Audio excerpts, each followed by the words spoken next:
Hi guys! Glad here back on the channel, and whether you're new or regular viewer, I'm so happy that you're here. In today's video, it's another room tour. Yes, finally nakapag-check-in na ako. Andito na ako sa hotel ko and I'm back here sa Cebu Park Lane Hotel. Kanina kasi nasa Holiday Inn ako sa hotel ng friend ko. Just to give you a backgrounder, we're here sa Cebu because of work. And unfortunately, magkaibang hotel yung nabook sa aming dalawa. Holiday Inn siya and Park Lane Hotel ako. But okay lang kasi magkikita din naman kami mamaya. And I was able to do a content there, di ba? Sana napanood nyo. If you're not able to watch it, go ahead and check it out if you're interested sa room ng Holiday Inn or gusto nyo mag-check-in sa Holiday Inn Hotel dito sa Cebu. Pero hotel. Basta yun na yun, glammates. But for today's episode, I'm gonna share with you Cebu Park Lane's corner room. Last time, I was able to feature there the Lux twin bed. This time around, as I've mentioned, corner room naman yung i-showcase ko sa inyo. But before I'm gonna tour you around, please do not forget to hit the subscribe and bell button so that you won't have to miss any of my episodes.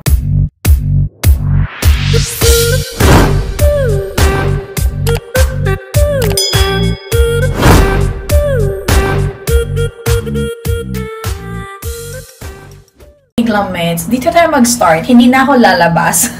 But, ito yun. Ito yung pinto palabas. And meron siyang extra lock for security. And of course, kung saan nilalagay yung keycard para sa electricity. And then, ito yung door papunta ng CR, ng comfort room. Ayan. Pupasok tayo. So there, meron silang glass para pag nag-toothbrush ka, meron kang magagamit. Of course, kanilang liquid soap, hand and body lotion, free vanity kit, shower cup, comb, and dental kit. So, no need for you to bring those items pag nag-check-in ka kasi libre, o, diba? Yan. And dati kasi, dun sa napuntahan ko, merong separate na blower. But this one, ano na siya, built-in na siya. Yan, for hair drying only, nakalagay. So, kung there, o, diba, maingay. And you can adjust yung kaniyang, lakas. Kung gusto mo matuyo agad yung hair mo, then go. Yon. And ito yung CR. Malaki yung CR, pero wala siya yung parang talagang glass. Kanina kasi sa Holiday Inn, diba? Maganda kasi glass. Ito wala. Kasi meron siyang bathtub. Yun yung kapalit. But I don't need naman bathtub. But it's good to have, pero I'm not sure if I'm gonna use it talaga as bathtub. More on talagang parang maliligo lang talaga ako. I'm gonna use the shower. And of course, they have courtesy body wash and shampoo. Walang conditioner. Charot! So, yun. There. And of course, yung pa-curtain nila, kung may kasama ka dito sa room, tas magsi-CR, magpupupsi, ganyan. Oopsie, sorry, oops. And may naliligo, then pwede mong i-close yan. Pero kung ikaw nung naman deadma, kahit open, ganyan. And of course, bath towel. And, yeah. Okay, so ganyan.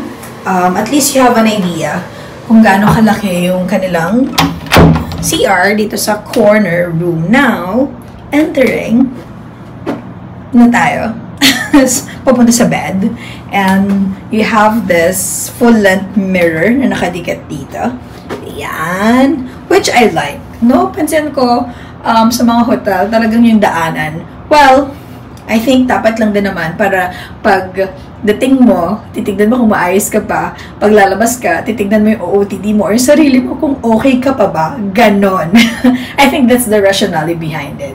And then, ayan, merong stool dito. Stool ba to? Or pwedeng lagayan ng mga gamit, ganyan.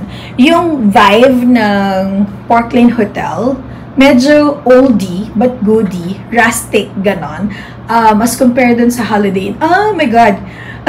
bakit ko kino-compare? But anyway, kasi bago lang eh. Kanina nanggaling kasi ako doon. So, I think it okay lang naman. Medyo mas modern yung Holiday Inn. Kasi mas bago naman talaga yon. So, yeah. Acceptable. But, sinasabi ko lang din yung vibe. Kung gusto nyo ng medyo rustic yung feels, then magugustuhan nyo yung Park Lane Hotel. So, there. And ito yung kanilang mini pantry. So, kung gusto mo ng tea or coffee, pwede kang mag-init. Meron din silang kettle. And then, courtesy water, they have. Meron din silang, of course, mug para pag magkakape ka, glass para sa tubig.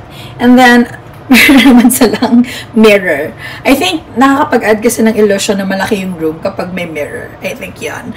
Yun yung mga napapanood ko and naririnig kong reason why merong mga mirror around. And then, here naman sa ilalim, oh, okay. I thought, walang mini fridge, but meron. Pero wala siyang laman.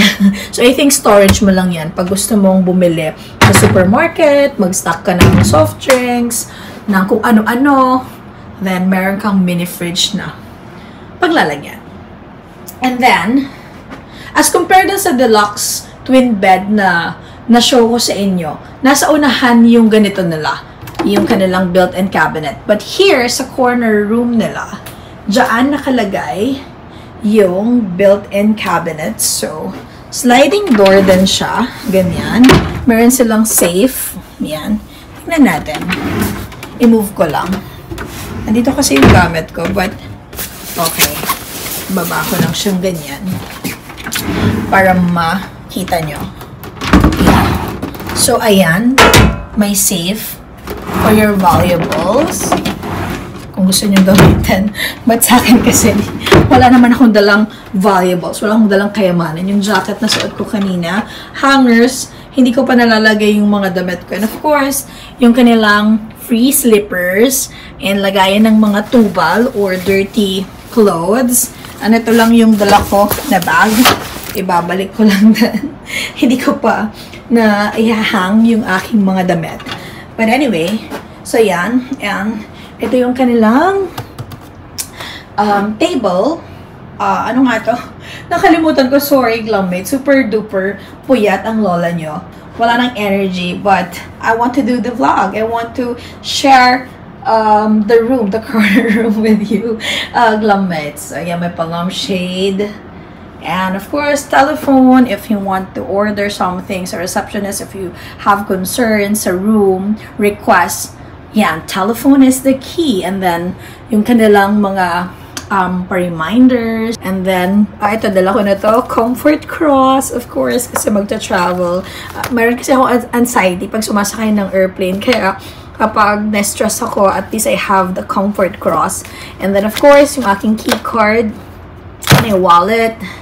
And then, ito yung queen size na bed nila. Kasya siya 2. Siksikan kapag 3, pero kaya naman. And then, merong extra chair doon kung gusto mo lang umupo. And of course, coffee table. Ayan yung pa-curtain ni Mayor. Hindi ko na ipapakita yung aking view kasi hindi siya yung parang talagang view, ganon. More on bahay-bahay siya, ganyan. And then, chair. And if you want to like do your makeup here, blow dry. Hindi na pala kasi wala yung detachable na blow dry. Yeah, normally kasi may detachable blow dry. And meron silang nail file. Probably for emergency purposes. And sewing kit in case nagkaroon ka ng, you know, wardrobe malfunction. At least you have the sewing kit. And then, yung pa-letter ni Park Lane. Thanking you na nakapag-stay ka sa hotel nila. Another reminder kasi this hotel is a non-smoking hotel and meron kang fine kapag nilabag mo yung batas na yun. Tissue, and I used this kanina na nag-vlog ako. So, ibabalik ko yan kasi baka mabasag. And then, yan, ang kanyang palump shade. O, diba? Very oldie. Naalala ko yung lola ko sa mga ganitong moment. Ganyan. At yung aking charger na nakasaksak. So, basically, that's it. And yun yung kanilang TV. That's the aircon. Yeah. So, basically, that's it. Yun lang naman. Hindi naman madaming difference from the deluxe room. This one kasi is like queen bed, diba? Kung mag-isa ka lang, carry. Or dalawa lang kayo, carry pa din. Yan. Medyo quite big pa din for one person. Kasi ako lang yung nandito. Diba? Pero kung may kasama ka, okay lang din naman. Yeah.